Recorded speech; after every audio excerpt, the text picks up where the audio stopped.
Welcome back, everybody, to Beyond the Campfire with me and my other co-host, Stephen the Man. Yes, sir. Excited for another episode. The dogs are out, the Air Jerusalems are on, so I am ready to get this podcast going. Could you explain to everybody what you mean by Air Jerusalem? Because some people, they can't see your feet.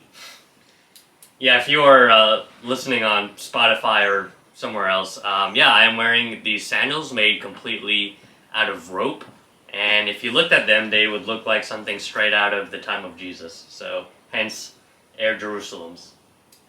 Yeah, and Stephen ain't kidding. It's once again hot, and it feels like a sweatshop. It was funny, speaking of this being like a sweatshop, when I was like making memes, like I was trying to find stuff to like make memes, and I found a picture of these people in a sweatshop, right? And I put our faces on it, and I was like, this is so funny. But then May's like, nobody's gonna get the joke. I'm like, darn, you're right. Nobody's gonna get it. Nobody's gonna understand. Yeah, I was going to say that's an obscure reference, but anyway, if you are joining us for the first time, we are Beyond the Campfire podcast dedicated to exploring cryptids, mysteries, cults, conspiracies, you name it. And so, if you want to follow us on social media, our Instagram and Twitter is @BeyondCampfire. That's @BeyondCampfire. And if you want to follow us on TikTok, that is Beyond the Campfire podcast. Before TikTok gets banned, so... I don't think it will get banned, but I digress. And if you are wanting to watch us, we have a YouTube video where it's not audio, it's a video podcast form. Our audio podcasts, though, they're on Spotify, Castbox, Amazon, anywhere you can basically find, a podcast, we're there. And that is just @Beyond the Campfire, okay? So... yeah, as Stephen said, this is a podcast, and I guess the best way to summarize, if you want to listen to what he said, go ahead. If you want to hear my short summary, basically, we're going to cover anything that might make your mind go, what the heck, or might make you crap yourself. Is that scary, So if you're into crapping yourself or being mind-boggled, welcome to the podcast. Indeed. So, the last few weeks we covered a conspiracy, a cult, and so now we are going to get back into cryptid land. We've already done a few cryptids. We'll point it out that I did 5 in one episode. I just love cryptids that much. I don't know if we wanted to comment on that. Well, I think and it's not that we're not a cryptid podcast. We're a anything go bump in the night, government, aliens, cryptids. If there's something unsolved, we're going to try to solve it. And I think that, and I want to say this personally, the reason why we're doing so many cryptids is it's right now Steven and I are trying to figure out a good level with recording, with filming. We're trying to get used to this whole releasing weekly thing because, we're not going to miss another week. Like, we are figuring out ways to do this with us being far apart, and a lot of times, it'll be like 2 days before, and I'll be like, crap, what am I doing? And cryptids are the easiest. Yeah, we're figuring it out. But, we have a cryptid today. So, Will, do you want to introduce our creature of the week? Yes, and it is... Mothman. I need to probably say that louder, my mic might have picked that up. It's Mothman! Mothman, yeah. So... I guess we can get right into it. So, Will, what the heck is a Mothman, or the Mothman? What is Mothman, right? Is it just a good parody of YMCA? Yes. Yes, it is. And if you're wondering what I'm talking about, this picture right here, this is the reason why I don't find him very scary. Okay? Alright, you see them? They're dancing to YMCA. How can that be scary? How can that be scary?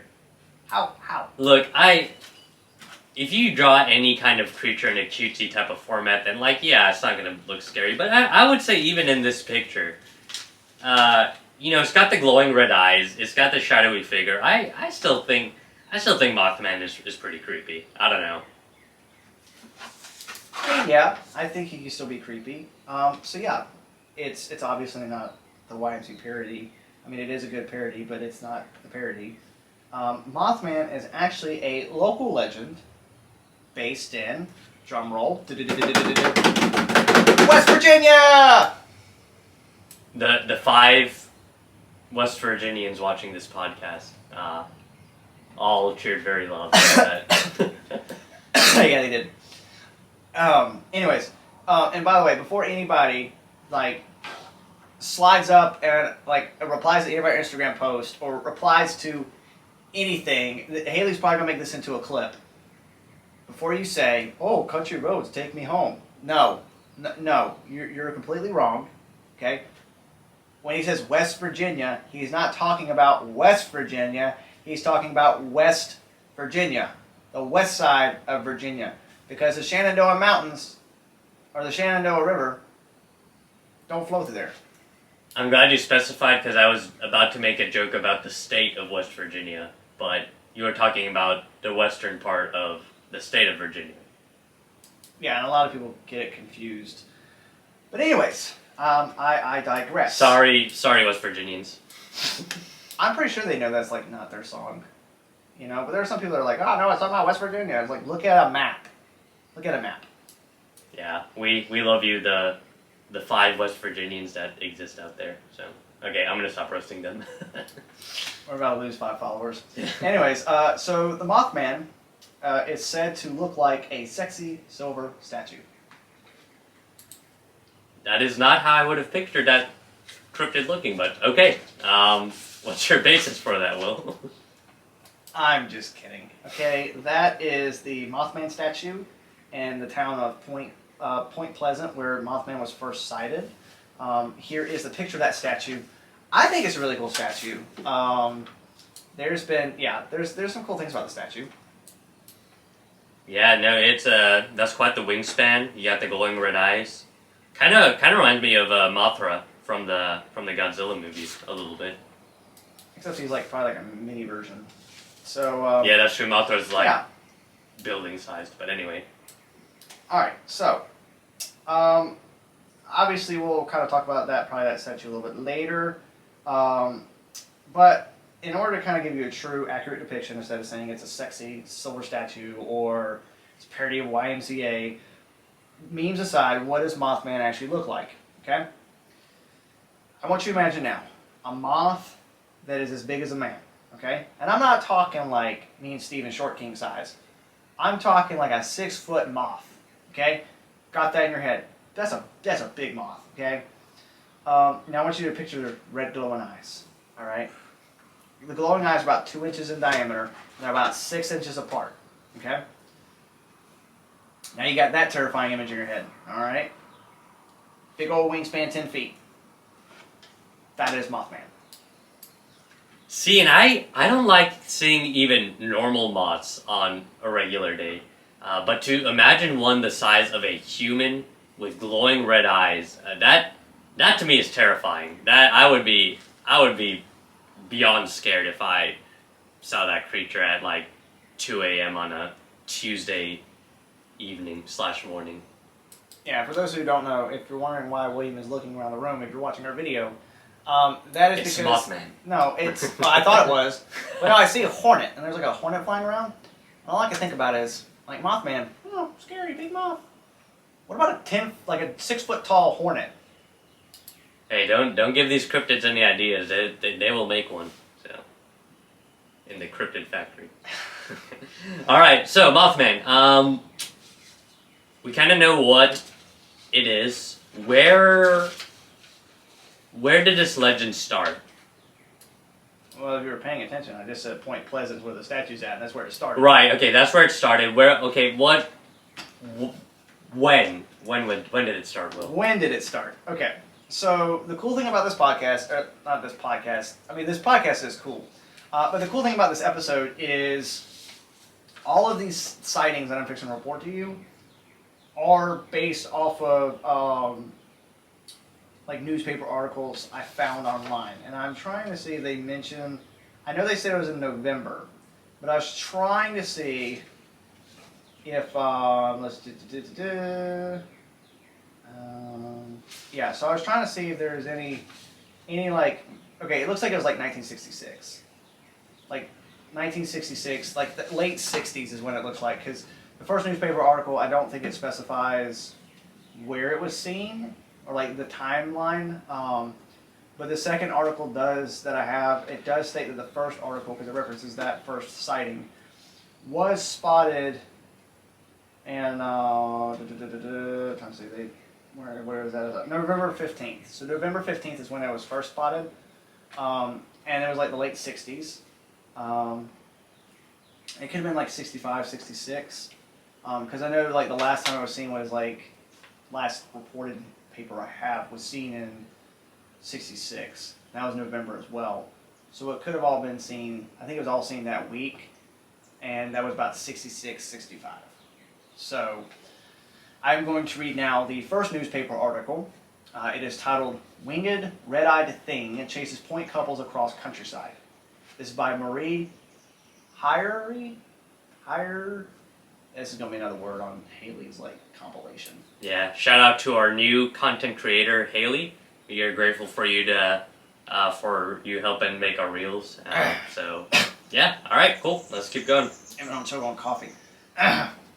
Anyways, so this article starts, what stands 6 feet tall, has wings, 2 big red eyes, 6 inches apart, and glides along behind an auto at 100 miles an hour? Don't know. Well, neither do 4 Point Pleasant residents who were chased by a weird, man-like thing Tuesday night. 2 young Mason County married couples today told of being chased by this strange creature around midnight Tuesday. Mr. and Mrs. Steve Milletti, 3505 Jackson Avenue, and Mr. and Mrs. Roger Scarberry, 809.5 30th Street, described their hair-raising experiences, which began in the TNT area. The 2 couples were riding in a car, and as the auto crested a hill, an object loomed in front of them. The object was in the form of a man, about 6 feet tall, with wings on its back. Becoming frightened, the couple drove away. As they approached a traffic circle near Route 62, they said the thing loomed in front of the car again.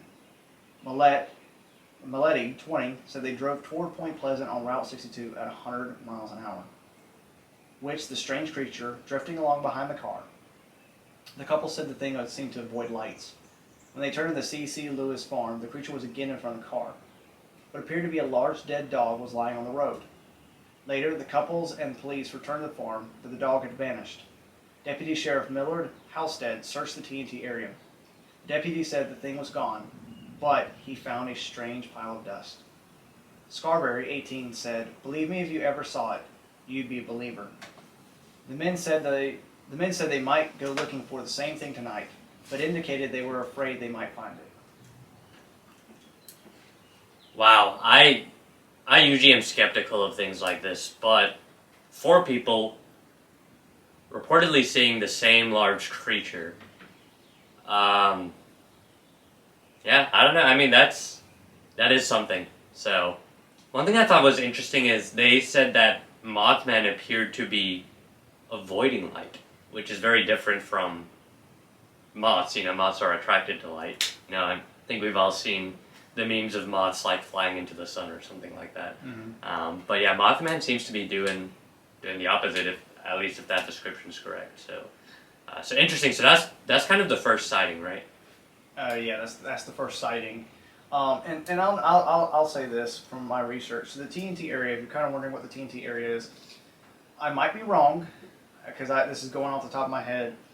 The TNT area was kind of like during World War II, is kind of where they got rid of stuff like bombs, or it was either a bomb factory or like a disposal plant for bombs. Oh, this is not that. It's a bomb factory. Gotta love the SpongeBob references. So, cool. All right. So obviously, I mean, me being the skeptical one of the two of us. Naturally, I'm like, okay, it was one weird Tuesday night. That's not enough for me. Was there any more sightings? Yes, there was. Let's see. So I have another report here, which is the second sighting of him, and this one appeared in daylight. I have technically 2 newspaper articles. The same lady who wrote the first article, she wrote the second article. However, I think I'm gonna, because it's a little hard to read because I kind of made the picture a little small. Yeah. How long after the first sighting did this second sighting happen? I believe this was like the Friday. So the first sighting happened on Tuesday. I think the next one happened on Friday. Okay, so very quickly afterward. Okay, cool. Why don't you talk to us about it, Will? Okay, so I don't know which newspaper article this is. This might be just a larger image of the one by Mary Evere, but actually it's not because the wording's different. But this is another newspaper article, and it's about. There's several articles you can find online from different people talking about the sightings, but this says, "Oh, that bird! It was seen again." Okay.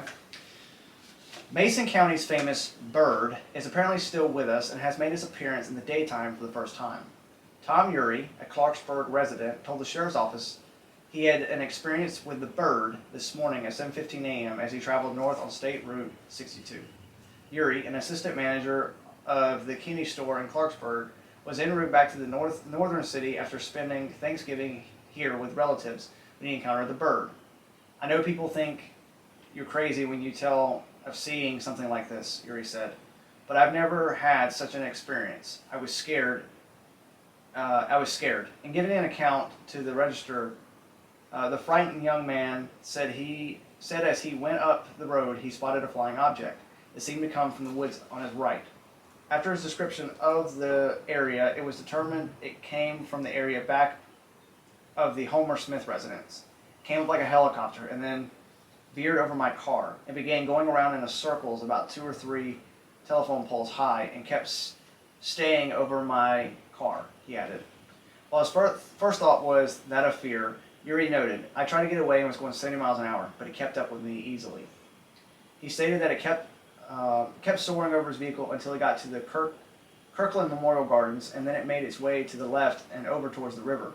Appearing, still shook up, Urey said, "I have a convertible, and at first felt it was going to come from through the top, but after it stayed in the air at about the same height, I didn't feel it would attack.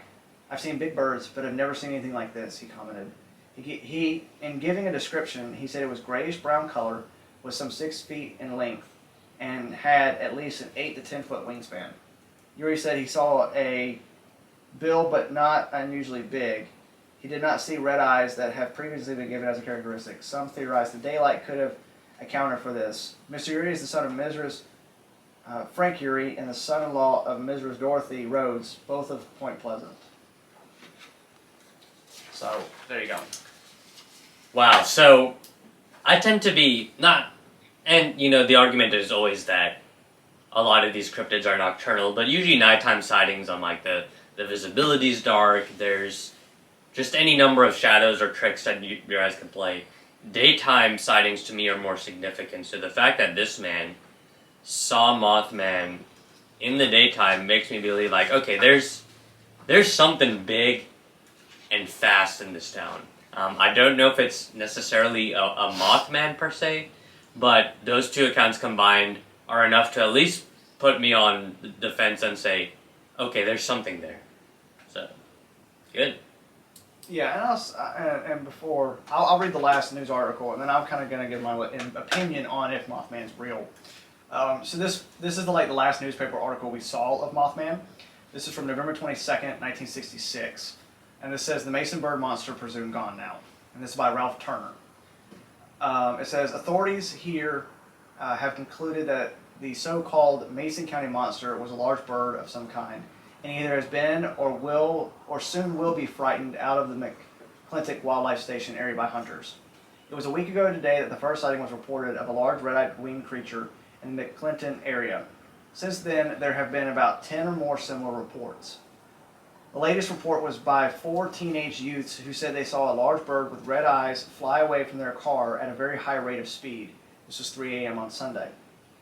Monday was the first day of open deer hunting season in the McClintock Reserve, and Chief Deputy Millard Halstead of the Mason County Sheriff's Office said the influx of hunters undoubtedly would bring any large bird out in the daylight. All monster sightings have been at night, except for, of course, that one. Anyways, Doom Pursley, wildlife biologist and manager at McClintock, believes small game hunters, which have numbered about 200 a day over McClintock's 2,450 acres, would have flushed any such bird out earlier. He said he didn't think a large bird, if it did exist, would stay in the area more than a day, with all the commotion and hundreds of people searching at night for it. A West Virginia University wildlife biologist suggested last week that the thing is a rare sandhill crane. Mr. Pursley suggested that maybe the thing, crane, or whatever the people reported seeing wasn't as large as they thought it was during their excitement.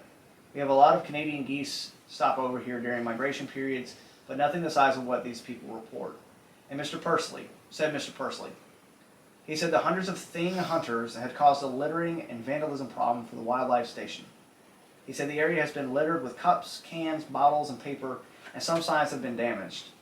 There was so much pressure. Some people came in here with guns after dark that we were ready to close off the station area tonight, Monday. But it's eased up, and that doesn't appear to be necessary.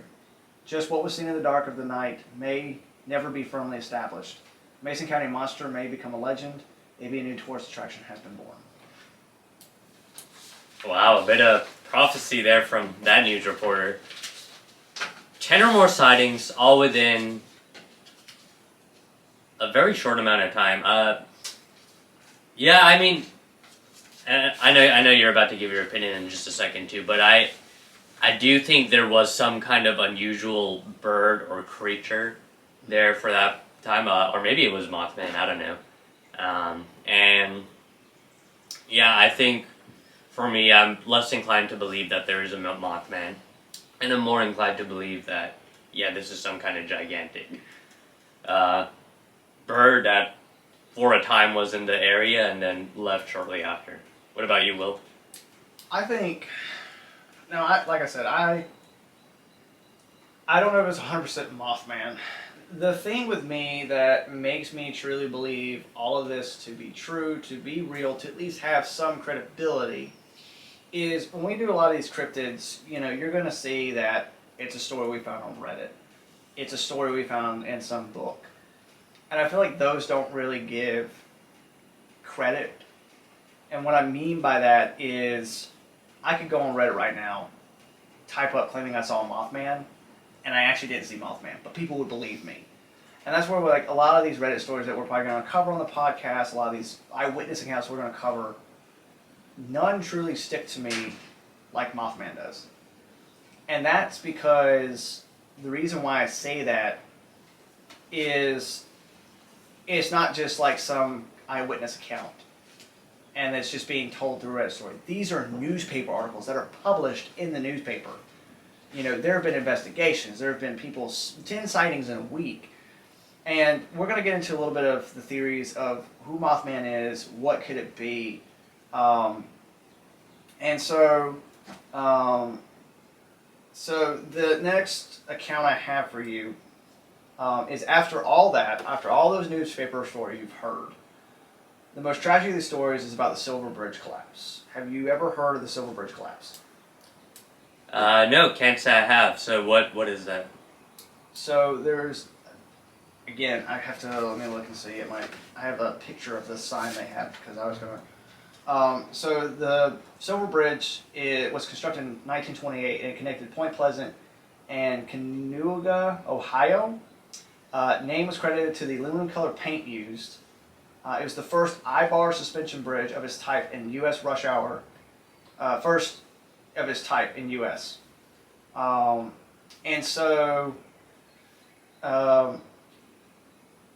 the first Mothman we saw was in 1966, and it was, in November time frame for about a week. And nobody saw him for like a year. So one of the most famous cases of Mothman was that he was spotted for a year. Okay, so after Point Pleasant, people thought he disappeared. However, he appeared for more than a year, and people saw him throughout the span of this year. There were several more cases, several more sightings. I couldn't find any other stories about this, but there were definitely accounts of them seeing him. And then after that, he disappeared. Like, once again, he's gone. Nobody's seen him. Where'd he go? Where's Mothman? And after this, the Silver Bridge would collapse. Okay? According to the plaque, now this is the first part of this I read was from the Silver Bridge collapse plaque, which is at the bridge site, and it says Rush hour collapse on December 15th, 1967 resulted in 31 vehicles falling into the river, killing 46 and injuring 9. They said it was a failed eye-bar joint and weld identified as cause, and it resulted in congressional passage of National Bridge Inspection Standards in 1968. So, like, this wasn't just another, okay, a bridge collapse. Now, you might be wondering, why is Mothman being mentioned? And it's because one of the theories about who Mothman is that he's the harbinger of death. That he is a warning to people who see him. Kind of like, you know, a couple episodes back, you remember on episode 4 we talked about the Banshee, okay? The Banshee we said was the harbinger of death. If you hear the Banshee screaming, that means that someone you know and love is going to die. Mothman is kind of the same way. People believe that when you see Mothman, it means that a tragedy is to come. If that makes sense.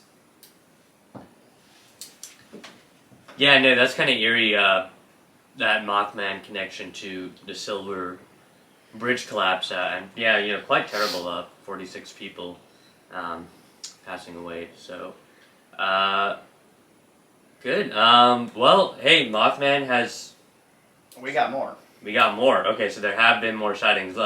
Walk us through those, Will. So this feels like it's going to be a very short episode just because, and we'll probably, all the research we'll do, yeah, but then afterwards we'll probably talk a little bit more and discuss some things. So after this, I wrote, well, yes, the bridge collapse happened due to bad welds, whatever, and Mothman might not have been responsible. Again, going back, could he truly be a thing of warning? And now through my research, I've seen where people have spotted Mothman, not just in West Virginia. There have been other Mothman sightings from around the world. There have been claims that before the Chernobyl meltdown, people saw Mothman in Ukraine. Days before the Chernobyl meltdown. And then after seeing him, Chernobyl meltdown. This one, it was kind of hard to find much on this one. However, on the day of the 9/11 attacks, there was some people that saw the second plane flying into the tower, but before it flew in, they swear they saw a Mothman fly beside the plane. Could this just people be seeing things, or maybe these creatures from another world coming to warn us of things? And that's where, going into the whole, it's not of this world, it's supernatural. That's kind of where, you kind of get into that stuff. So I've got some pictures of Mothman to kind of show us. That are not just not the cutesy ones, not the cutesy one, not the sexy statue, but this first picture is an artist's depiction of what Mothman could look like. Okay, if I saw that, yeah, I'd crap myself. I was gonna say, yeah, that right there is very terrifying. So, but yeah, Mothman. Yep, I think I got one. Yeah. So this is a picture. Somebody claims that they saw this picture of him flying. Yeah. So there's a picture of him flying, yeah. Yeah, I mean, I could see that being a bird, but I mean the type of angle that it's at too. I mean it could be Mothman. Yeah. So as we kind of close out, you heard our thoughts on what Mothman is, and I truly believe that there is something. Could the Chernobyl incident, the 9/11 incident, could these just be people making up stuff and trying to throw some fame on the name? Maybe, but I would think it'd be really crazy is if we heard about the bridge collapse in Massachusetts. If Mothman was seen. Oh, the one that you're talking about in Baltimore? Baltimore, Maryland. Yeah. Okay. I was like, I don't know about Massachusetts. Yeah. I mean, hey, that could be things that we look into. But yeah, who knows? Maybe Mothman is still out there warning people of incoming doom. Who knows? And who knows? Maybe me and you will take a trip up to West Virginia. Drag our crew along with us, and go see what we can find Mothman. Maybe so, man. Maybe so. So, good.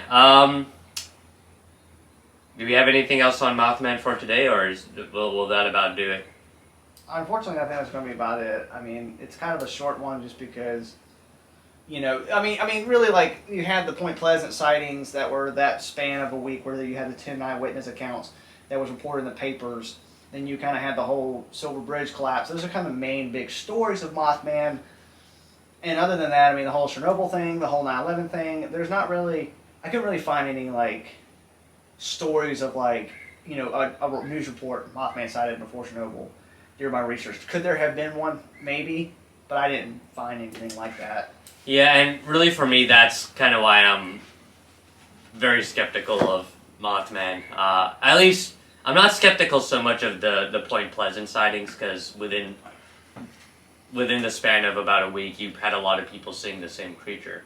But yeah, when we're talking about some of these other events, like, the sightings are very rare. The times they are described seem more myth-based rather than anything else. But interesting concept. I don't know if you ever watched Batman the Animated Series, but Batman had a villain named Killer Moth, and Killer Moth transformed into this, like, humanoid moth thing, and so kind of reminds me of that. So in a weird way, Mothman kind of brings back some childhood memories for me. So That's kind of weird. I remember, like, the only reason why I kind of know Killer Moth, I never, like, watched Batman the Animated Series, although this is going to show how old we are. I used to have the Wii game, and I think I had Lego Batman. I can't remember which one it was. Killer Moth was in that. I think he was. I think he came in the second or third one. Yeah, so I he might have been in the first one, but yeah. Yeah, I remember playing I think it was the second one that I played. And it was a good game. I miss the Wii. I know, good times. Alright, well, that will do it for Mothman. Tune in next week for, we'll either cover Owlman or the Circleville letters. Either way, one of those two things will be coming to you very soon. But again, yeah, we are Beyond the Campfire Podcast. You can follow us on Twitter and Instagram at Beyond Campfire. You can follow us on TikTok at Beyond the Campfire Podcast. And of course, you can listen to our podcasts wherever podcasts are available. Spotify, Amazon Music, all that good stuff. So, thank you for tuning in. And yeah, Will, any last comments? Well, I'm just going to go ahead and apologize now. The next 3 episodes will be kind of short ones. They'll be at least 30 minutes, but, you know, we'll make it worth your while. All right. Y'all stay safe out there. Don't let Mothman snatch you up. Don't drive over any rickety bridges. And, yeah, stay safe out there, folks. And we'll see y'all next week. Unless you follow us on Twitter and Instagram, then you'll see us throughout the week on your Reels and on your For You page. If TikTok would stop banning us from the For You page. Anyways, have a good night.